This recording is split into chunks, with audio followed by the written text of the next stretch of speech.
ভয়াবহ পথ দুর্ঘটনা তুফানগঞ্জে, ঘটনায় মৃত দুজন। যদিও মৃত দুই ব্যক্তির এখনো পরিচয় জানা সম্ভব হয়নি, তবে পুলিশ প্রশাসন পরিচয় উদ্ধারের চেষ্টা চালিয়ে যাচ্ছে।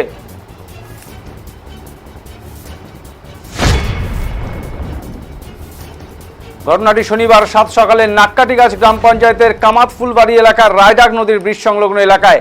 প্রত্যক্ষদর্শীরা জানিয়েছেন, অসম নাম্বারের একটি মোটর বাইকে চেপে দুই যুবক বক্সিরহাটের দিক থেকে তুফানগঞ্জের দিকে আসছিলেন। অপরদিকে বিপরীত প্রান্ত থেকে একটি লরি অসমের দিকে যাওয়ার পথে রায়ডাক নদীর ব্রিজের পার সংলগ্ন এলাকায় দুটো গাড়ির মুখোমুখি সংঘর্ষ হয়।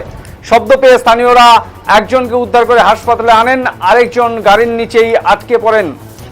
হাসপাতালে আনা ব্যক্তিকে চিকিৎসকরা মৃত বলে ঘোষণা করে এবং গাড়ির নিচে চাপা পড়া ব্যক্তির ঘটনাস্থলেই মারা যান।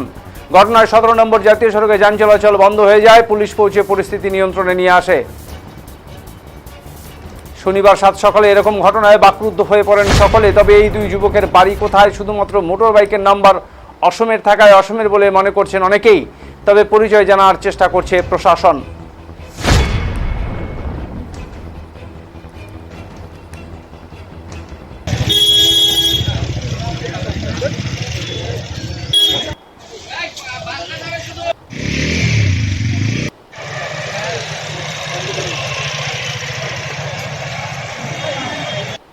ভিডিওটা পাঠিয়ে দিলাম দেখা 30 মিনিট 30 মিনিট হ্যাঁ। মানে কিভাবে হয়েছিল? এই যে বাইকেরা তো ওরা একটু বক্সি দিয়ে তুলনা যাচ্ছিল এবং ওটা এই গাড়িটা আসতেছিল, বড় গাড়িটা আসামের দিকে যাচ্ছিল আর কি। আসামের দিকে, কিন্তু ওই গাড়িটা ওভারটেক করে আসছে। যে পিছনে যে গাড়িগুলো আছে দাঁড়ানো, এই ওভারটেক করে আসতেছে, এ যাইতেছে। ওই যখনই ওভারটেক করছে তখন গাড়ির সাথে সামনাসামনি মুখোমুখি সংঘর্ষ হয়। একদম দুজনেই মারা যায় না গাড়িতে, বাইকে এটা একদম সাথে সাথে শেষ।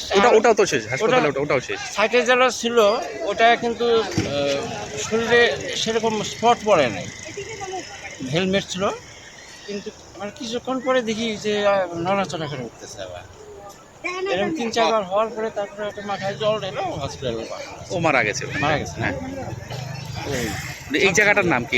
এটা হচ্ছে কামাতফুলবাড়ি। কামাতপুর না, কামাতফুলবাড়ি, এটা তুফানগঞ্জ পুলিশ স্টেশন। তুফানগঞ্জ ব্রিজের পার, বাঁধের পার। আপনার নাম? কমল পোদ্দার।